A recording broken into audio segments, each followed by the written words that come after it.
What's going on, everybody? How's it going, Discord community? Welcome back to Behind the Bench. This is episode 49. I'm your host, Neil Irish Flyers Collector, here on Discord and over on Instagram. Thanks for joining me for another episode today.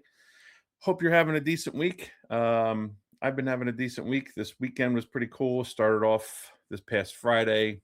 Got to get out on the golf course for the first time since I had my handy dandy hip surgery. I'll be honest, I felt pretty good throughout the day, all things considered. That went fine, but apparently I only purchased, or when I got the surgery, apparently I only got the 9 holes of golf package on this hip because either that or I got to get the other one done too. Because looking over my scorecard, I was holding my own on the front 9, and then once we hit the turn, maybe it was the lunch, maybe it was the hot dog, maybe it was the beers. I don't know. But once I hit the back 9, the game went right in the toilet. So I don't know. I guess one new hip covers 9 holes of golf. Two new hips, maybe that covers 18. Who knows?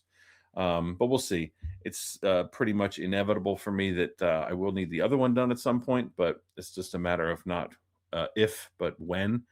So I guess I got that going for me, which is nice. So anyway, enough about golf for the day. Let's get back into hockey. It's time for another sit down interview episode chatting with one of our fellow Gong Show Discord members. This week, I've invited someone that I've been looking forward to having on the show for quite some time. He is a fellow member of the Gong Show Fantasy Hockey League. This season, he made the playoffs, got to the second round, got knocked out in the second round, but so yeah, but we've been lining up this episode for a couple weeks because one of the factors at play here is he lives in the future. He's 5 hours ahead of me, and if you're active enough on Discord and have looked on the Gong Show member map, he is one of the members that's overseas. He's across the Atlantic, across the pond, hailing from the UK. Let me welcome him in here. You'll know him on Discord. We have Steel Ad. How are you doing, Adam? Welcome to Hi, joining Neil. me on Behind the Bench. Good morning. I do apologise for getting you up so early to record this. No, no. You know what gets me up early in the morning? Being 51. That gets me up early in the morning. You didn't do anything. I'm usually up now. I usually don't record, but sometimes I'm in here playing on my in my lair. So, but a good afternoon to you. Yes, yes, just into the afternoon. Yes, exactly. Uh, So peeling back behind some of the behind the scenes for our members, you and I have talked quite a bit in DMs on Discord, but I have to say that um, particularly for why I wanted to have I felt like having you here would offer an extremely unique perspective to share in the hobby and what your experience is like. So I'm been really looking forward to our discussion. If people have seen my episodes, I follow a pretty similar cadence. But for you, Adam, I've challenged myself. I had to create some unique additional questions because you have something, like I said, that not many other people that I interview will have is sharing what it's like from overseas. So I'm really looking forward to our discussion. So um, let's see. Before we get into you as a collector, let's familiarize people a little bit in general, give a general idea of where you're from in the UK. If you're comfortable sharing, help give a brief UK geography yeah. lesson for us.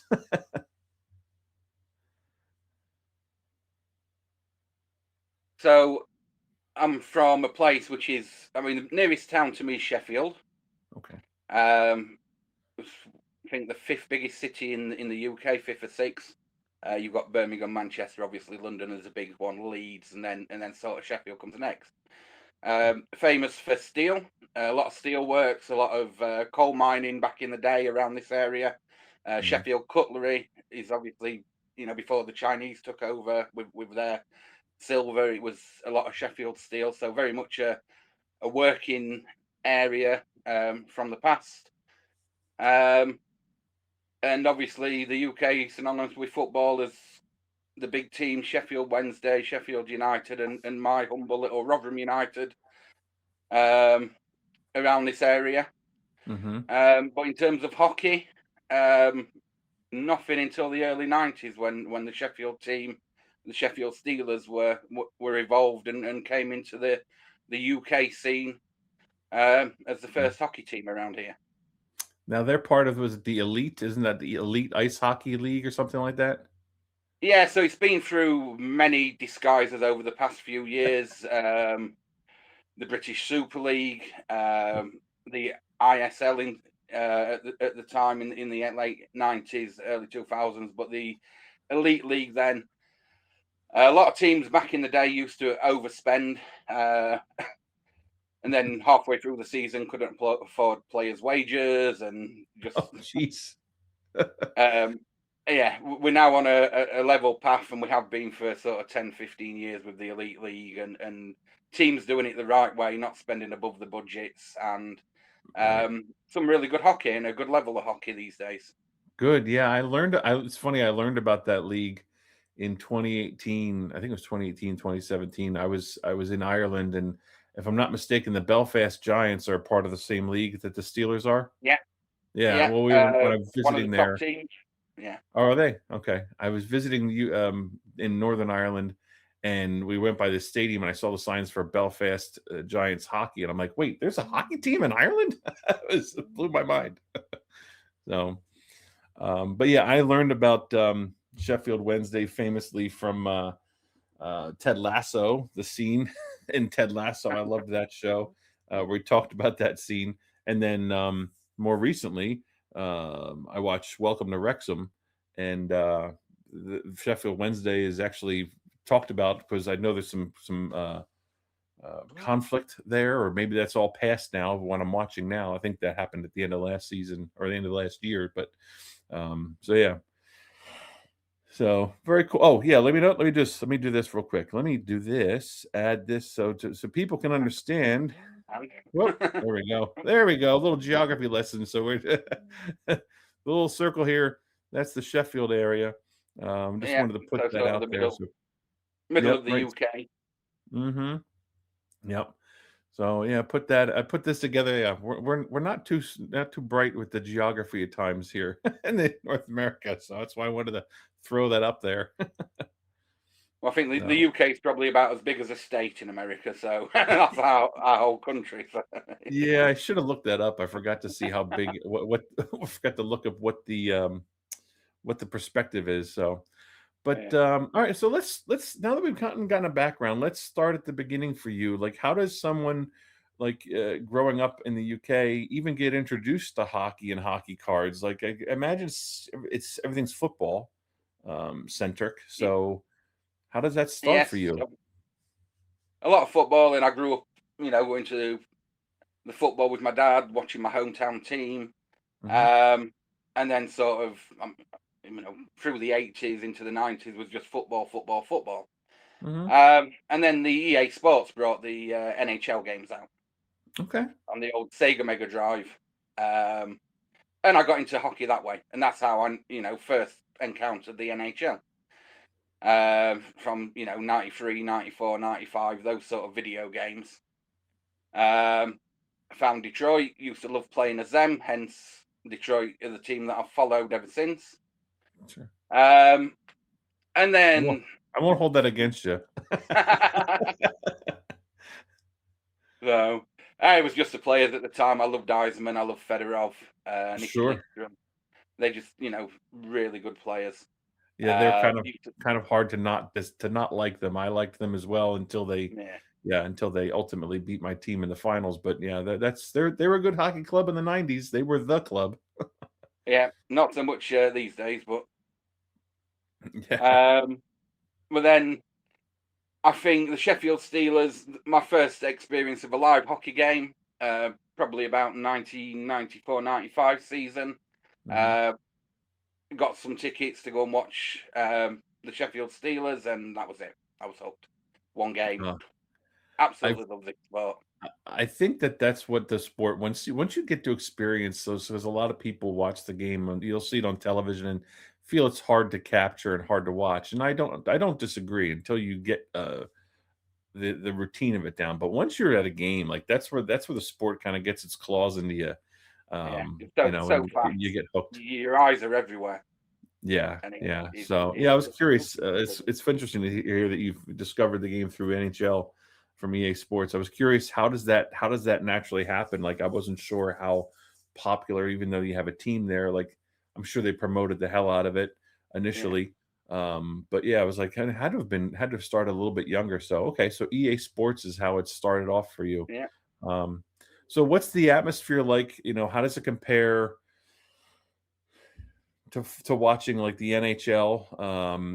Did the local hockey having it there? Do you feel that kind of helped elevate and fuel your interest in the sport and help you collect a little bit better because you kind of have that luxury of a team nearby? That sort of going to those games at my local team, Mhm, and once I started going week in, week out, I used to do a paper round, save all my money up all week, and that got me to the home game on a weekend. mhm, Um, and then there was a little shop just round the corner from where the arena is, um, who did mainly hockey sort of equipment, but he also sold cards. okay. Used to sell singles, used to do packs from boxes, and I just started picking up cards and picking up singles that way. And I used to go an hour, 2 hours before the game to spend an hour in the card shop. Uh, Was this so was it primarily centric around all sports? Did it have other sports cards as well? no, literally just hockey. It Really? was a hockey equipment shop, and he Okay, did hockey cards. that's Located fascinating. close to the arena. That was, I think, one of the things for the shop at the time. They knew that they'd get passing footfall and people coming in on the Mm, way to games on a weekend. Um, and yeah, he was literally just hockey and hockey only, and it lasted probably 4 or 5 years. But it was great to be able to go there, buy a few packs. mhm. Um, and we were talking, 2 or 3 quid a pack. It didn't have any high end product as such at the time, but it was Sure. 90s. They sold metal, they sold Yeah. the upper deck, the flagship cards. Mhm. Um, and you just pick up packs, and then I used to just pick up Detroit singles, you know, That works charging out the perfect. equivalent Yeah, of cents. that's such a unique situation, it seems, like, to have that specifically there. Does the region promote, like, the youth part of the game? Do you have youth playing leagues and local rinks there, or is it not Yeah, very so common? it's very difficult.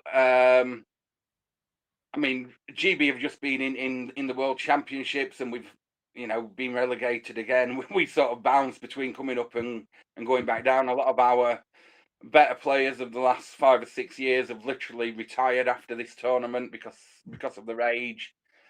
Mhm, There's not a great crop of youngsters coming through. mhm, Um, However, Sheffield they do have a sort of there is a league lower, and they do two-way contracts with players, a bit like the AHL and the NHL do, which does get the Brits some time with the bigger clubs in the top league. Um, but it's limited ice time when they come up. They might get 4 or 5 minutes a game max on the fourth line, and you know if the team's 4-5-0 up, they might get a few more shifts. yeah, yeah, Um, but a lot of teams roll with three lines, which are mainly import players, apart from mm, your top end Brit players, and then your third line. Sorry, your fourth line's made up of three young Brits or a couple of Brits and an extra import player. And like I say, they don't roll with much ice time unless the team's in a strong position in that game. okay, yeah, so, yeah, you get a lot of locals that come in and try to work their way through, but it's Yeah, primarily made up of some other, talent from other countries. That makes sense. yeah. I mean, we That did makes sense. we did have come out of the Sheffield system a guy who was drafted by Phoenix a few years ago. He never got his chance. He played it with the Peterborough Petes. Okay. Um, got a really bad injury in his sort of second season towards the end. Um, He played for the Tuscan Roadrunners, is it? I think the East Coast Hockey League team associated with them for a little bit, but then he came back to Europe. But he came out of the Sheffield system, and he was the first British trained player to be drafted by an NHL team. What was his name? I don't know. Did I miss that? Liam Kirk. Liam Kirk. Okay. All right. Yeah, yeah. Cool. Cool. So is that this transition, were you into other cards at all or other hobbies and sports collecting as a kid? Like what's the other sports card market like in UK? Is it other sports that you did as well, or did you just kind of latch to hockey? Um, I when the World Cup was last in the States, 1994, Yeah. Upper Deck did a World Cup set for that. And that was my first introduction to Upper Deck and cards, really. Okay. A lot of the UK market is stickers and stickers books, especially Yeah. for football, which Mhm. I grew up collecting. So, I transitioned from stickers and doing the sticker book each year for the football, then into these World Cup cards in 1994, and then obviously finding the hockey cards as such thereafter. And I don't collect any other sport at the minute. I've got a few football cards from a young player, a rookie player that played for Rotherham last season, who was just on loan to us, playing for Leeds United. He's gone back to them this season. He's 17 years old. He came down into a men's league for his first bit of football, and he was outstanding. So I think he's got a good future England international. And I've just picked up a few sort of Topps Chrome refractors and different numbered cards of him. But that's really the only side I've got, into football. 3 or 4 cards of him. I'll pick up a few more. Right. Yeah, But yeah. mainly hockey. You're dabbling in you have reasons for it, right? But mostly hockey. Yeah. Yeah, yeah, yeah.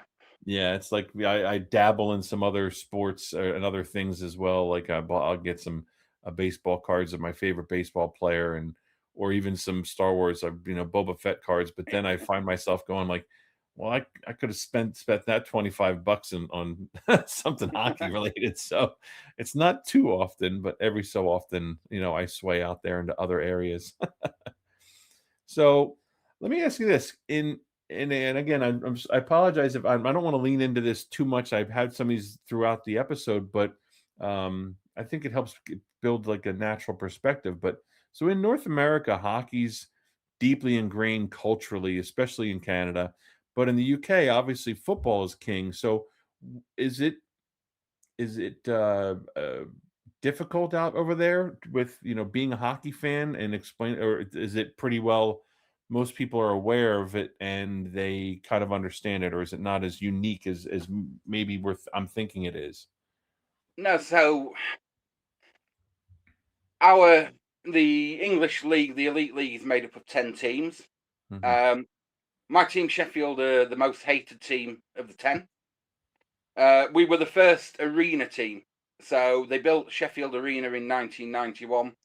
It holds somewhere between 8 and 9,000 for the ice hockey these days, depending on if they put extra seating in for certain games. And it sells out every game. So you're looking at 8,500 fans every game. Wow. Nottingham are about 6 or 7,000. Okay. Belfast are 5,000. Um, and Manchester have just moved back to a massive arena, um, which holds 17,000. Mm. Um, and back in 90, the late 90s, Sheffield played Manchester in that arena. Last game of the season, a dead rubber game, and they filled it 17,000. And it was the Wow. biggest indoor attendance for a sporting event in Europe at the time. Wow. Okay. Cool. So it's pretty well. So There's a decent fan base. yeah, as a fan Cool. base, some of the teams obviously have smaller rinks. They can only get 2,000, 3,000 there. Sure. Um, but yeah, it's growing all the time, and it's harder to get tickets for the home games.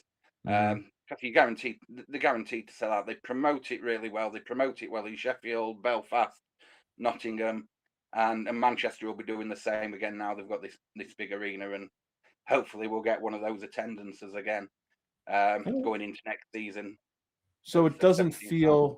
it doesn't feel unusual to other people. People understand it. It's popularized enough over there. It probably is just like it might be here. Then I'd imagine it does feel a little bit niche as far as the sports compared to other things. Yeah, yeah, Baseball, your football, but basketball, your baseball, your American football, they're yeah. all bigger over here Okay. still than the NHL. But All right. but hockey's still got that sort of, people will know, or every third person will say, "Oh, I've watched a game," or "I've Mm. seen." Even last season at the end, one of our big television networks picked up the European games for the last sort of Oh, um, okay. 5 or 6 games showing of that. So they actually had the NHL on sort of a main channel at prime time on a Saturday at 6 o'clock. Oh. So they picked up that sort of sports package that they do for the European games. Hmm. So, Sounds like the NHL needs to do a little bit of a better job also help promoting the game in the UK as well too. I mean, some of these other countries, they've, they when they go to the what is it, the global series when they're going mhm. to, Czech or where the flyer? I forget where the hell they went, but you get these teams that go over these countries. It would probably serve them well to throw a game in the UK, try and get that, you know, it sounds like there's the enough first one enough of a they culture to draw it. the first one they did was in the UK, Neil. Oh, was it? Yeah, yeah. They did it in London. I mean, the problem with the UK is there's no team in London. There's a Oh, team, the Guildford Flames, which are outside London but not central. okay. But at the time, I think it was the start of the 07-08 season. The Ducks had just won the cup. Was that Mhm. 06-07 or I think that was 7, 07-08? but I could be wrong. Yeah, around that time. But the first 2 games of the regular season the next year, Anaheim and LA came over. Ah, Uh, we built the Millennium Dome back in the 2000s. They then turned it into an arena. It mm. was meant to be the first event in that arena, but I think Brian Adams ended up doing a test event for the arena to beat the hockey to it. Yeah, yeah. But I went to both games. It was a fantastic atmosphere. Awesome. I think both games ended up 4-1.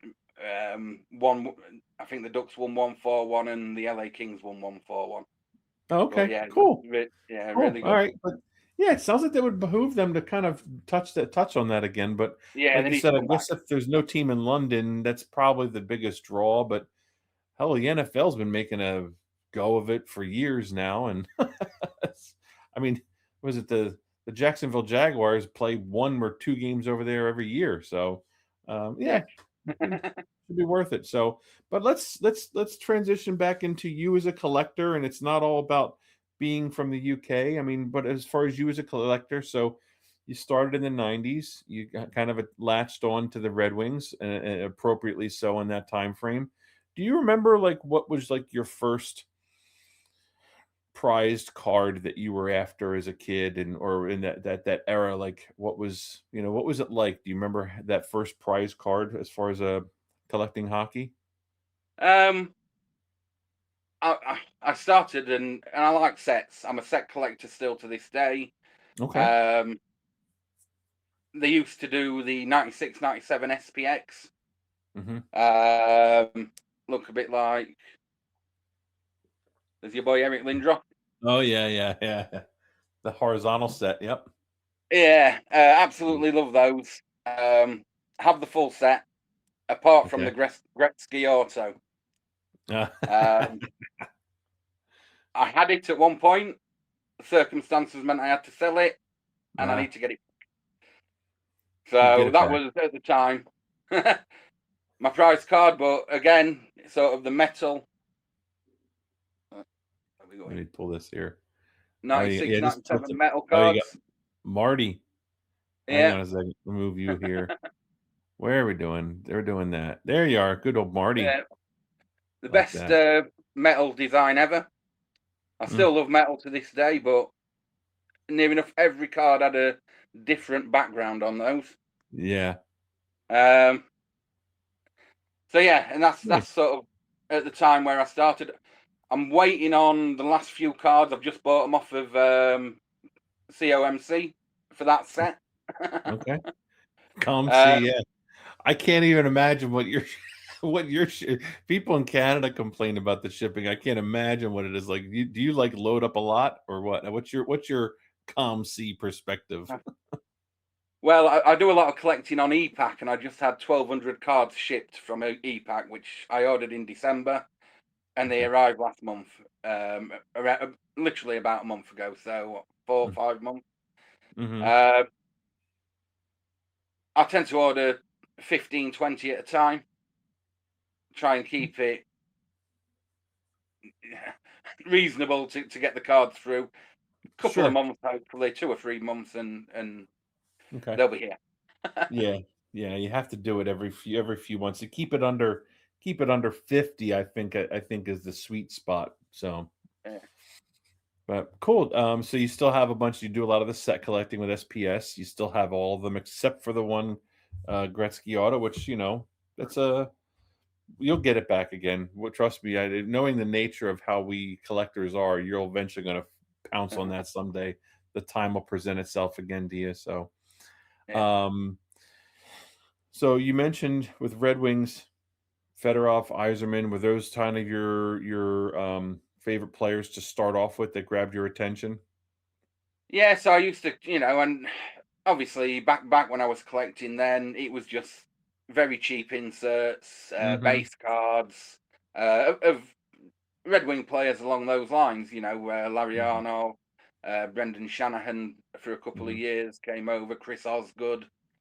And I've still got quite a lot of those cards sort of still in the collection now. Just sort of been sorting through them the last few weeks, and deciding what to keep and what not to keep. So. Right. So with it being, so you're a set builder, so you're probably, would I be accurate in guessing that you're more drawn to the art of the cards or the look and the feel and the design of the cards, and you're not so much focused on a particular team per se, or is that not Mm, correct? no, that's so. I'll see a set and I'll think I'll get a few of those cards, and then if those few become, oh, hang on, I've got half a set of these now, and it might only be like a 30 card insert set or a 15 card insert set, and Right. I'll pick up a couple of players that I like or whatever, and then you think, well, I might as well Um, try may as try and well. get the rest of them, or Yeah. I mean, Yeah. the big one I've been doing recently, which is the biggest one I've ever tried to do, is a black and white canvas set from 24-25, Okay. which is across all three flagships. I think it's 420 card set. Um, Again, I've got. That's a big let me pull that. Oh, there we go. There he is. Yeah. You're playing to your audience. And I mean, that's one of my favorite ones. Just the Is that, yeah, that's photograph the on it. Dre Seidel? It's an amazing Yeah. photo. It's an Oh, amazing yeah. photo. It is so canvas. It's not even funny. Yeah. I've Um, got the regular one of that, the color one of that as well. They're yeah, just fantastic. I love when they capture that photo. Mm. That's cool. Yeah, because they have, yeah, there's so many pictures that I've seen of that. There's one that it's, there's a Flyers canvas card of James Van Riemsdyk skating across the logo, and they captured that. But Dre Seidel in that amazing photograph. So, And there's um, loads of the Sharks players from that season as well with the shark that they come out of. I yeah, haven't. I should have pulled that one, but I've got the yeah, Nabokov is the best one. you're all, Um, yeah, that one's great. yeah, I didn't pull that one to show, but yeah, it's a fantastic Hmm. card. If people haven't seen it, just the photography on that card is fantastic. They're amazing. You could be. That's probably. I'm sure they're out there. I don't know if I've talked to somebody, but you know what? It wouldn't surprise me if somebody said they were a collector of solely canvas cards and trying to complete all the canvas sets because the photography is just fantastic. Yeah, So, and the other one. Go The ahead. other one I'm into at the minute is the Dark Matter cards. Oh yeah. Um, Oh, there he is. which Yeah, I they're think, just so yeah, great. beautiful. Yeah, and I think the second year, this year's are even better. I haven't picked one up yet because I'm not starting it. I'm not. Hmm. I'm going to finish that first. I want to finish. Yeah, you're But better off the doing one it with the that two way. tone, Hmm. yeah, it's I a think great there's a card. little more Absolutely fantastic. silver, a little more glitter, I Yeah. think, in them, and they look cool. I'm not gonna say I hate them. I don't. I just haven't seen one in hand yet. But what they look No, like. the same. But I love last year's, the one you just showed, Yeah. with that glossy, the word dark matter, and then that matte background. I It was just like, raised. Yeah. that's a chef's kiss on that. It's Huh. and I can't not look at those cards and not think about the Darth Vader theme song of the Emperor's March. They're fantastic looking cards. Yeah. So now that you're we know each other from the Discord community and the Gong Show Fantasy League. So you got started there. How did I always ask everybody, how did you stumble upon the Gong Show, and was it the videos, YouTube, podcasting? How did you stumble across the Gong Show? Yeah. So it was probably February last year. I ended up with pneumonia and was in hospital for a week. And I Mm, sort of came out and was told to have sort of another week off work. And I was just sat and flicking through YouTube, and there it was. So oh, watch that hockey cards. I'm interested in that. yeah. And that was it. Sort of watched a few episodes, Hmm. realized it was something that was coming out weekly, so just continued to watch, and then joined the Patreon, came onto Discord, and Hmm. just found a whole group of people that I hadn't found in the UK. There's a few collectors over here, but not a great deal. And then all of a sudden, there's a platform there to speak about cards, see cards I'd never seen before, keep up to date with what was happening in the hobby. Hmm. Um, and yeah, it was just a fantastic community to be part of and to join at that time. Yeah, it's so fun because I imagine for you, but I mean, even for me, I'm not just saying for you, but getting some like-minded people that you can share something with and immediately have something in common right out of the gate, that's makes it so much easier, I find, for us to kind of open up and talk to each other and to be more relatable. And you don't, we both share this, and by both I mean anybody that you deal with on our community. We both share this commonality of the just hockey cards in general, both fans of the show, so we all have similar uh nuances and favorite moments and the things that reasons why we're still watching and listening. And then we don't have to explain this extra little secret passion that we hold in our heart about hockey cards. We don't have to explain that to the other person. They get it. Yeah, But the amount of times I go out with friends locally or whatever, and you're talking away, and you're sat in a bar having a beer, and you can't talk hockey cards because none of my friends collect or whatever. You might be talking sport and football, and I've got a couple of friends that obviously go to the hockey as well. So yeah. you can talk about. As soon as I get onto cards, it's like they're not interested. They're not, they might say, "Oh yeah, that's cool," but it's just them being nice. Yeah, Whereas so a it platform gives to you it talk gives you an about what you outlet, like. right? You have a good Yeah, mail day, you wanna share it with somebody, you're like, exactly. so Yeah. that's what I'm glad to hear that Discord, gives you that, because you know, it's not the, "Hey, look at me," it's the, "I wanna share something I enjoy with people," Mm, and, I think that that's what's made it so successful for us as a group. So, cool. definitely. Cool, cool.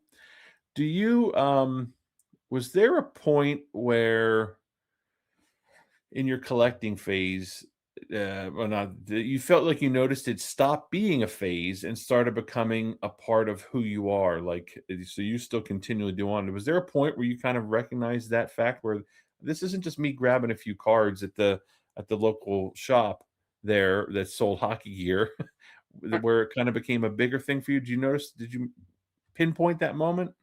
Um, I think obviously I did the same as quite a few other people do. I collected until sort of the end of the 90s. I went to university, my Mm. cards ended up in my mum and dad's loft. Um, I'd probably pick up a few packs here and there when I went to ice hockey games still, or I'd go to the English finals, and there'd always be somebody there selling MVP or flagship. So I'd pick up, just for nostalgia reasons. I'm here at the hockey. I'm gonna have a few packs. Yeah. Um, and then it was probably 2011-ish. The cards came down from the loft. My dad's saying, they're stuck in my loft. What are you doing with these, sort of thing? And I started thinking, oh, I'll just look them up on eBay. Maybe I can, turn them into. And I'd look through, and I got that triggered me back into the hobby rather than offloading them all on eBay. It sort of meant I went on eBay and bought more. It had the Um, opposite effect. yeah. So at that point, I sort of got into Klutz and Chara at the time. I think were started group breaks, and I Mhm. used to write a little blog for them as well, which went up on their website at the time. And it got me back into collecting. Um, and then EPAC started in 15-16 with the McDavid rookie year stuff. Uh-huh. Um, and that got me collecting. At that point, it gave me that chance where I could open packs again. Yeah, Uh, it had to be that had to be helpful. And it's an area where I think most collectors don't think about or don't look at, but they probably should. It is built for folks like yourself or who somebody doesn't have a card shop near them and gives them that flexibility and capability to get cards. And at least even if you have that, some people have, I think what do I have? I have 2 card shops, 3 card shops. There's probably more, but if you don't have them around, you want to you still want to rip wax in a way, and if you can click wax, yeah, it's right? not the I think same, that's but helpful. it's the way. I much prefer to open a box. And when I came Sure. over to Toronto for the Fall Expo, I was in heaven because I Oh, managed to get a few boxes, that's sat great. and ripped them open. Sat in the hotel room, just taking my time, ripping them open. But EPAC gives me that opportunity, which I don't get. I mean, we do have a couple of card shops in the UK now, which, but it's still you still got to buy them online. You've still got to wait for them to be shipped out to you. And the price point, obviously, because the shops are having to pay taxes to get them into the country, etc., is a lot higher price point than what you can get them in Mm. the States and in Canada. Obviously, the Mhm. States are having the same issue with some products, and Canada is higher in one than it is the other at the minute. And Oh, it's it's with crazy. the It's import crazy. taxes and whatnot. So It's so it sounds to me like there's a good deal of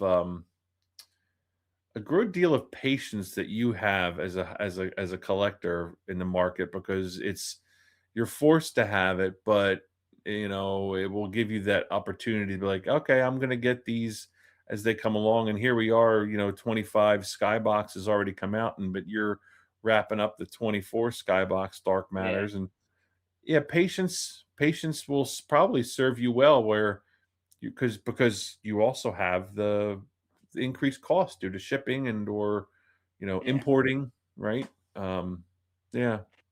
Yeah, so it sort of gives me, like I say, EPAC gives you that platform. A lot of my sort of dark matter cards that I've got, are on EPAC at the minute. Mm, I've still got okay. quite a few black and white canvas cards sat on EPAC. So I've got another 400, 500 cards ready to ship on there already. Mhm. Uh, once I hit 500, I'm gonna hit the Yeah. ship. I think I'm on about 415, 420 at the minute, but I'll try and trade for a few more. Yeah. Um, and the other thing it allows me to do is bring in cards into the UK and then sell them in UK only groups or Mm, on eBay over here that people just can't access otherwise as singles. mhm. Um, and it's only sort of $2, $3, $4 inserts that I'll Yeah. bring over, but people want them over here, and it's very hard for them to get them. So it's sort of it pays for the shipping in the in the long run. If I can bring 100 of those sort of cards over, it pays for my shipping to bring mine over. The hockey So card cartel in the UK. yeah,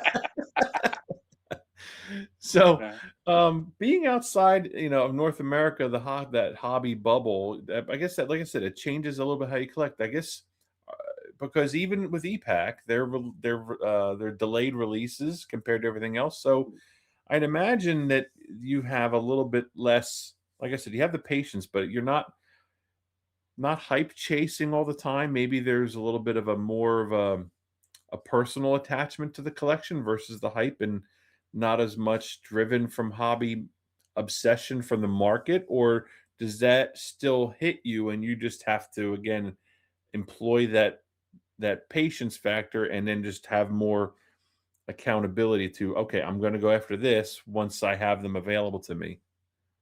Yeah, it's very much, people chasing the newest rookies and the Schaefers and the Demidovs and the Senecas this year. I'll enter the odd group break, maybe one a week. Um, Mm. and if I hit a card, then great. If I don't, then you know, in terms of what I want to PC and what I'm trying to build, like I say, a lot of it's sets. I'm trying to build something which starts with the '80s Oilers through to the sort of Florida Panthers and the Cup winning teams. Mm. And I've got 4 binders of cards, and I wanted to tell the history of sort of the Stanley Cup and the final, who won the Stanley Cup in what year, and some players, cards from players from those years, um, and the history of hockey cards. So a lot of the '80s stuff, I want some '80s cards in there. For the teams that won it in the '90s, I want some Mhm. '90s cards in there. Um, and there's certain players, Gretzky's got a full 9 page in the binder, you Sure. know, but some of the players I've listed it on, on my spreadsheet as notables. So just other players who were on those teams. So like Marty McSorley, um, Yari Curry, Glenn Mhm. Anderson, and then a couple of pages for those sort of players. Mhm. And just building the history of it through, and hopefully show the history of the Stanley Cup winners and the history of hockey cards as it goes through the ages as well. That's a pretty cool way of collecting. I like to hear that. That's awesome. So what would you so you said talked about collecting sets, but you're not looking at full sets, but except for maybe that black and white canvas, but Yeah. you're looking at, you grab sets of inserts when an insert is Catches my eye. appealing to the eye, Yeah, you'll go yeah. after those inserts. Are there any certain players that you collect specifically, like a player PC? So the only main one is Peter Kochikov from Carolina. Hmm. Even though I'm a Detroit fan, Hmm. uh, and that was just a case of I saw his first few games. I think he sort of won his first 4 games as a rookie. Played really well, and then I hit his seismic gold auto on EPAC, That'll do and it. So then it's it was at that time just somebody who I could trade for on EPAC and get his, lower end cards. And hmm. all of a sudden, you've got 50 lower end cards of his, and you think, well, I've got a PC now. I'm starting Yeah, to. it's not So, and it's one of the things that Josh has said to me before too. So like collecting a player that's got a name recognition, but he's not the high end of the hobby. And that's what Josh talks to me about Couture. He's like, I'm so jealous of you the way he's like, you can get some of his monster cards, and the same with I can't even pronounce his last name, Piotr. But um yeah, but that's a cool way to collect. So you hit the seismic auto, and yeah, there you go. You're already now you're like, all right, now I got a player PC now. yeah. Got a good card. And it's a shame he's been injured most of the season. Yeah, now they're in the finals. Yeah, he's sort of he's fit now, but obviously Anderson's having a fantastic playoff run. I don't understand it. This guy is just obscene. Yeah, and Brandon Boothby had a fantastic season as well.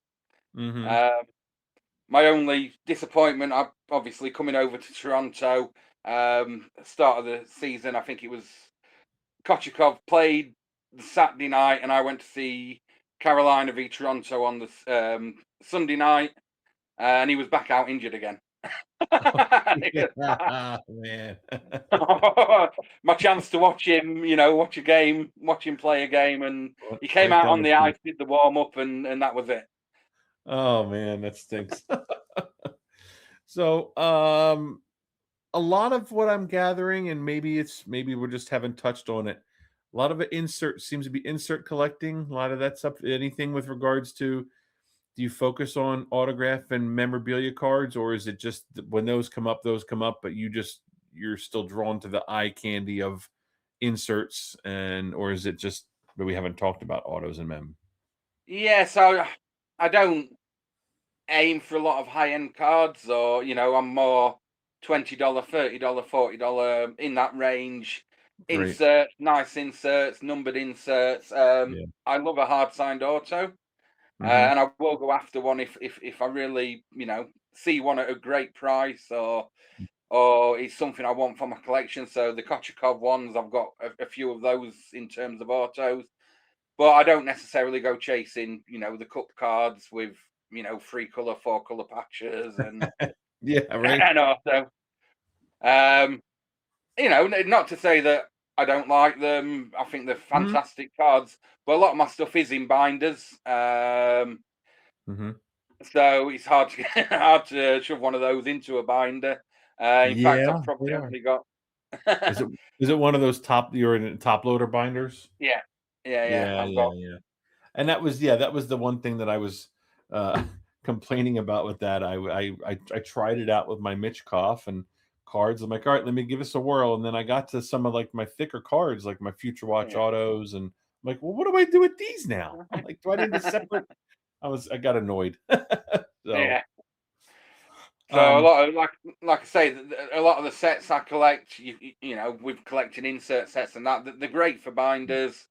mm, Um, the canvas cards, that's mhm, that's what they're there for. That sort of think card, and it's fantastic to keep them organised and in mhm, order and whatnot. Um, I'll probably build a bigger collection of thicker cards as I come across them, but mhm. patch mem auto sort of stuff. But I've trying to build sort of those uh those binders up first before moving Yeah, on to and I anything else. think that there's, I love that fact. Like I'm probably in that wheelhouse more similar to yours. Is that I have more of the $20-$30 cards than I do the big cards, and I've slowly evolved here and there. But it's just so much easier, and um, when you're being a set builder or whatever, you're collecting additional pieces to get more. Um, I love that aspect of things. Like some people still don't understand why getting base cards is Yeah, is important to me as a collector. And you're getting, the black and white canvas set of somebody. It might be a less than $1 card or less than a pound, whatever, yeah, yeah, it's but it's helping build something. And then when you put all that, I can't wait for you kind of complete that, because that's going to look amazing in a binder. yeah. I All think that imagery all together is gonna be pretty amazing. I think I'm down to about the last 15 cards, All and right, well, obviously, make sure at some point you share those 15, because we gotta figure out a way to finish that off. yeah, yeah, yeah.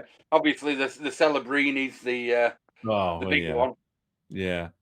So, and the same with the dark matter cards. Obviously the Celebrini dark matter is a Yeah, high maybe point as wait till the well. off season. Once the Yeah. dip happens, we'll see what happens there. So, what, um, go ahead. I was just going to say, yeah, yeah. So you were saying about base cards Mm, and the enjoyment of base cards as well. Again, with that, what I'm building up with the Stanley Cup winners binders, mhm, there's loads of base cards in there. 'Cause I keep finding '90s base cards. I'm thinking Pacific, Paramount. Oh yeah, I haven't got one of those in the binders. Or mm, was it Dinagon? They did a Pacific Dinagon, or something like that. And you just keep finding these collector's choice cards, and the image on it is fantastic. And you think, well, I'm going to keep a couple of those in, um, and the old '90s tops and whatnot, and just the fun of having that base card in there. mhm, It might be a page of 9 Jaromir Jagrs, and there might be a couple of $20-$30 inserts, but the rest of them, are base cards, and I can swap in and out. So if I find I get a 10th Yaga card, which one can I take out? I want to put this one in, and Yeah. you can just That's collect that way, and it's a beautiful way of collecting, and you said that earlier, like you're attempting to collect like the history of the hobby through your eyes by having the variety of different cards that you grew up and enjoyed collecting in that era. So, and then building it forward. So that's pretty cool. I think it's a really beautiful way of collecting, and it really keeps it personal for yeah, yourself. it'll mean something to me if it ever gets moved on to anybody. Hopefully they can see what you know. If somebody was just looking through it, you could say, it's a list of cup winners. It tells a story in itself. Just I looking love through that. the cards. Yeah, That's yeah, perfect. It's perfect way. I love hearing that type of that's what you put thought and personal connection into the collection, which is fantastic. So, what would you feel? I try to say, what's your biggest shift that you've ever taken in your collecting habits? Because we don't all start out knowing exactly what the hell we're doing here. But did you notice what was your biggest shift as far as you as evolving as a collector? yeah. So I mean, I've been collecting Kachekov, collecting inserts and things probably the last 4 or 5 years. Hmm. Um, Before that, sort of mid 2000s and going towards late 2000s and up to COVID time, I used to collect the ultimate signature masterpieces, the Hmm. gold cards with Hmm. the autos on, and I had Yep. about 50 or 60 of those. I think they started 2012, 13. So I started to collect some of those, and again, I changed jobs. I needed to move those on just for some income at the time. Hmm. Moved down in sort of work and took a few less hours. So needed to move those on. Again, some of those I'd love to have back because the prices have skyrocketed on a lot of those. Yeah. Um, but I enjoyed them while I had them. It was fun to collect them when I collected them, and every time I got a new one, the excitement and Hmm. that. So I got every penny's worth out of those cards while I had them. Yeah. I enjoyed them, and I'll pick up the odd one here and there just for nostalgia again. I used to have a few of those, and it's a Peter Forsberg, and it can go in the Peter Forsberg Cup Winners page or whatnot. But Yeah. I'm. It's not something I'd go back and collect. I've decided on the path I want to take at the minute, and I'll stick to that path as such. Mm. Yeah, that's great. I think that's we've all experienced that. Something gets removed from our collection one way or another, and then that you still just go get it and chip away at it and grab the next one and slowly bring it back into it in some way. And it's a great way of looking at it too. And you had to move it for a reason, and you enjoy them when you had them, and you'll get them back or build them Yeah, pieces of them back again. So that's cool. Do you have any? Again, I've said it to others, and I don't want to put it like where it means the card has to be super high end. Is there a card that you're chasing? It's hard to find, or one that you've had on your list for a couple of years. And I don't want to call. I mean, when I say Grail, a lot of people think I mean what's the biggest card you could get, and that's not what I mean in this question. It's just one that you've yeah. been looking for a while. So obviously mentioned it a little bit earlier. The Yeah. Gretzky Auto, the Okay. SPX Yeah. 96, 97. That'll Okay. probably be one I'm after. How long have you been Um, chasing that one? so probably the last 4 or 5 years since Okay. um, I put the rest of the set together and had moved that one on. Okay. I did see it at the expo last time. I didn't spot it until the Sunday. All right. I didn't come across with a lot of funds for the expo. I didn't know what it was going to be like. I didn't know, and I'd spent a lot doing other stuff on the holiday. Okay. So I was limited budget. Um, Sure. but planning to come again the fall this time round, and planning to come again with some card money, some proper card Some money. some ammunition in the war chest. Yeah, But you're yeah, coming in the fall. You're coming back again. yes, yes. I'm hoping to come again. Yeah, a couple of weeks over in Toronto. So Awesome. yeah, it's all in planning at the minute. But a couple of hotels booked. I've just got to sort the flight out and then Okay. sort out somewhere to stay for the weekend up at the show. So Very good. Yeah. Well, you know what? Find something that if you can connect with other members, if you don't want to avoid, if you want to avoid the hotels, find other members that are doing the Airbnb aspect because it is a cost savings. yes, yeah, and it's a fantastic idea, and we've seen sort of different groups do it through Discord, and Hmm. it's yeah, Yeah, a very it good way. helps. And like you say, it's talking to people, sharing your cards and what you've bought that day, and ripping a few Oh, packs, having yeah, fun. and it help you get to and from a little bit easier if somebody's driving. But yeah, like I said, it feels weird. Like I've said to other people too, it feels initially weird to the concept of it. But if you can do it, you like we talked about a few moments earlier, you've already got that common connection of something you share deeply in common, and it's the reason why you're all there. So it'll be fun. But that's awesome. Glad to hear you're coming back for that.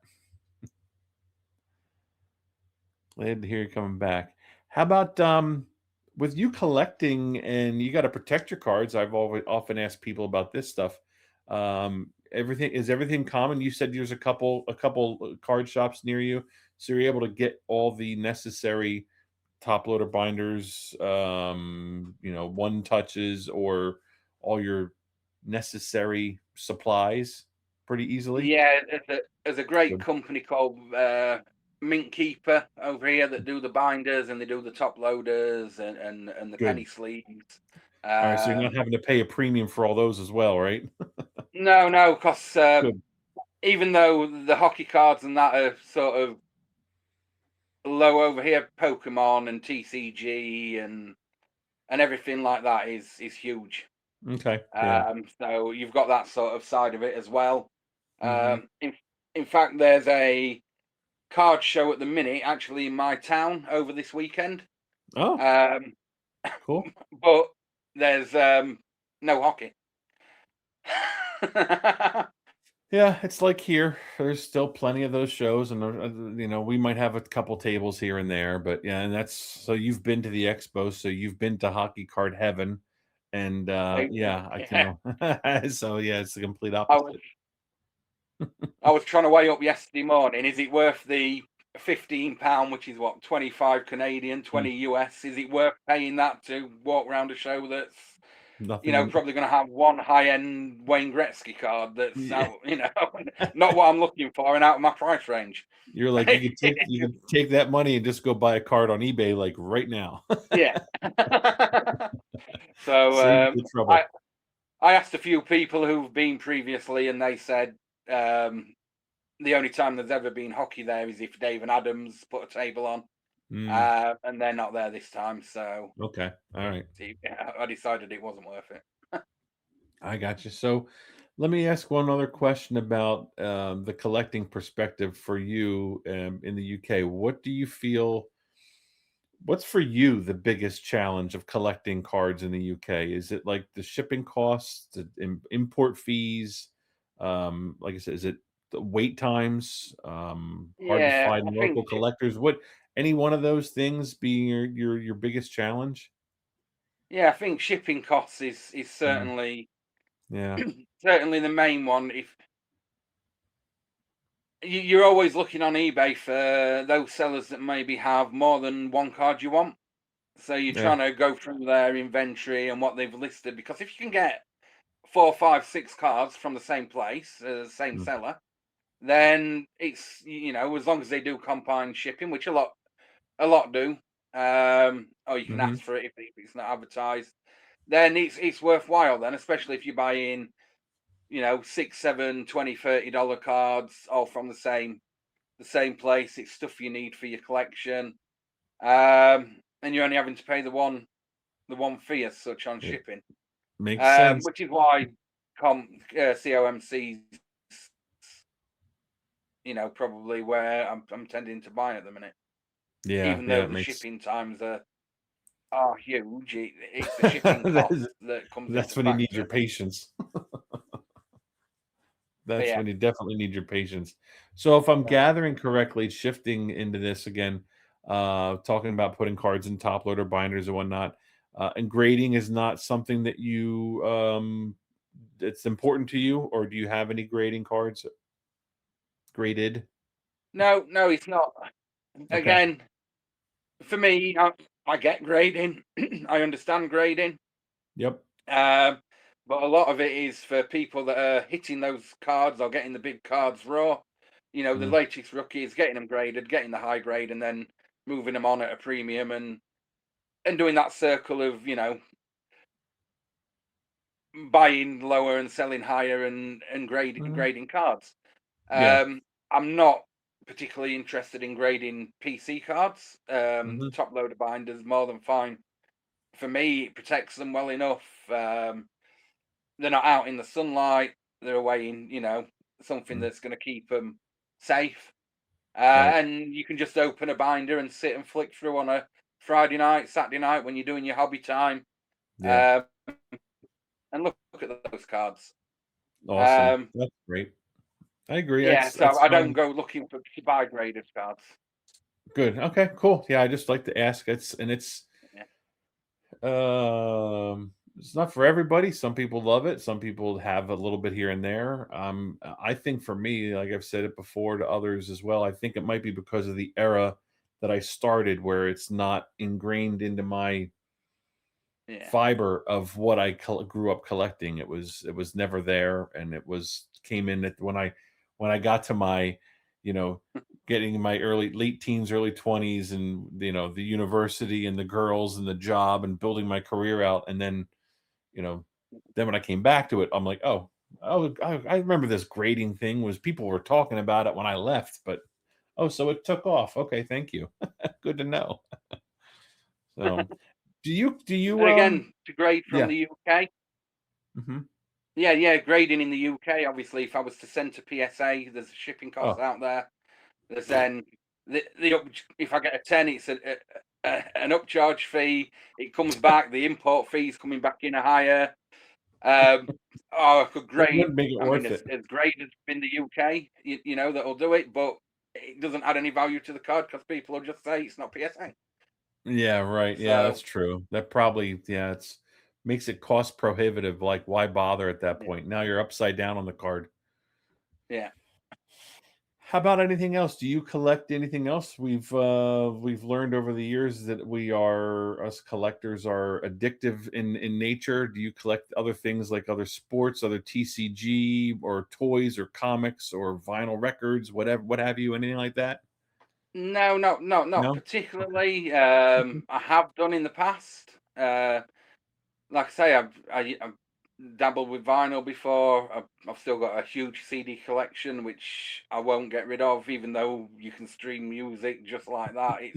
The, it's an advert every song if you're streaming it, unless you're paying not to have the adverts. Yeah. And people, you'll just skip songs. Listen to a CD. The album experience of listening Yeah. from song 1 to song 12. So I suppose in that way, yes, I still collect CDs and still pick up old ones where I think, oh, I haven't heard that for ages, or a song comes on the radio and you think, oh, I used to like that band back in the day, or that artist, and I haven't got a CD of theirs. I'll pick one up cheap. Yeah. Um, so yeah, that's sort of it. But in main, Okay. it's hockey. Cool. I think I paused. There we go. Okay. Um, yeah, it's funny. I saw someone just talking about music. I saw someone online which talked about, and I think Adam, we're in the same wheelhouse within a 4 or 5 year age group, age similarities, maybe a little bit more. But somebody talked about my generation at 51. We're probably the most angry generation with regards to music because we were forced to buy now 4 or 5 different variations of our favorite music. We had to buy vinyl, and then we went to cassettes and then CDs, and now we're paying for the music and digitally that we already own and these other platforms. Yeah. So And I totally understand that perspective. then you get rid of all um, your vinyls, and then it comes back in again, I and they you start a know new I trend of it, and it's My dad just unloaded his vinyl and my son's just getting into it. I was like, what the hell just happened here? um, so anything with uh, regards to um, in your collecting in your journey, trading, anything like that? Or have you done trading, or does it not present itself to you other than EPAC? Obviously, EPAC trading's quite easy. right, yeah. No, I'm sort of again mid sort of 2015, 16 onwards. I found sort of Facebook groups. Uh, Okay. I ran a UK Facebook group for hockey cards at the Ooh. time, for a year or so, and then I Hmm. merged it with a Euro Elite one, which is still going now. Um, and I was an admin for them for 2 or 3 years. So I did a lot of trading with European collectors. They're Yeah. based in Finland, but across the world. And there was members in there from Canada, from the US. Yeah. So I've traded to you know most of the countries where hockey is popular. Hmm. Canada, US, the Sweden, Cool. Finland, Denmark, or whatever. So I've done a lot of trading. Not so much these days. Um, Hmm. I tend to keep the cards. The cards I ship home that are of higher value are the ones that I want to keep, Yeah. and the ones that I don't want to keep, I'll trade on EPAC for something I do want. Hmm. And it's the smaller inserts, the 4, 5, up to $10, $15 range that I'll ship home just to then sell on the Facebook groups, so people have got sort of access to them, or put them on eBay. People have got access to those sort of cards. If Mm. I Cool. did, No. I did ship a couple of bigger cards on the last one. I've got a Lane Hudson. Oh, Is it the mixed media oh, yeah, variant yeah, yeah. rookie? The O-Pee-Chee Platinum, yeah. Yeah, and the Will Smith. It was a rookie reflection, but the numbered one out of 100 from flagship. Flagship. It's Oh, rookie reflect. Yeah. yeah, Hmm. a rookie one. So I've got those, but they'll come to Expo with me. There you They'll go. a bit of trade bait, or Hmm. something I can maybe use Stuff over to there. unload and Yeah, help the yeah. try and bring a few cards with me to make a bit of money while I'm over there to again either Phil trade always on or talks about gotta have your traders. trade in. How about breaks? Have you done anything with breaks? Have you participated in them? Do you watch them just to kind of get a flavor for what's out there in products, or do you do them Yeah, actively? yeah. So, like I say, when I got back into the hobby, Hmm. 2011, 12, and I found Klutz and Chara doing breaks. Hmm. I joined some of them at that time. I hit Philip Forsberg honourable numbers rookie year, numbered to 9, with a fantastic patch and auto in. I did trade that back in the day. Probably my biggest hit from a group break, I would have thought. Okay. Um, And then I've used Grant and GP sports cards over the last sort of few years, and the last Gong Show breaks now. Oh, have you Um, jumped into one mate, of theirs? yeah, yeah. I've had a couple of goes in the first few weeks. I didn't have anything yesterday. Okay. Um, I missed out on the ones that I wanted to go in, so Yeah, I'll yeah. wait till next week. I think is it extended's out this week. Yep. I think Couple. so. Maybe something have a spot in an extended. Great. But again, because I don't particularly choose a team or the way I collect, I tend to like the randoms.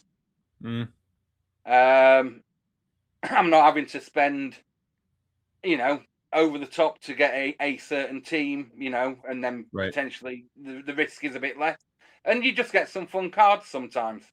You might hit a Tampa Bay or a Boston in a random group break and hit something nice again, something that you can use for a trader. Right. So, well, not just a trader or Right? something that'll send you on completing another set. Like, well, I just got 4 of these cards. Now I'm going to collect this insert set. uh, That's great. so That's cool. I haven't done one of the breaks with the guys yet because I don't know if I'm well, just the type of collector I am. Breaks aren't my jam, yeah, um but I also don't want to be, like if I hit something big and being tied to the show and I'm like yeah. I don't want to tie it, no thank you. No thank you. But it's so cool.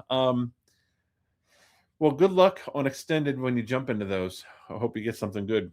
Um I'm gonna have to talk to Louis on the side and ask him like, hey, if Adam asks you to hold stuff for him and then he send it to him every so often versus all the time.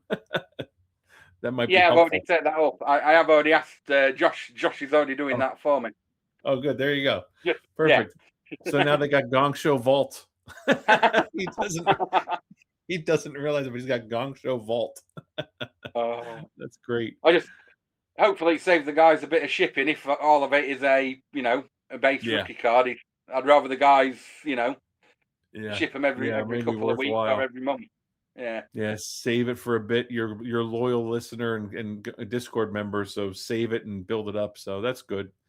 So you've been to it's the that national. Let patience me. again, Neil. It's the patience again. There it is. There's your patience indeed. So you've been to the expo. That was your first time last fall. Yeah, first time in Canada.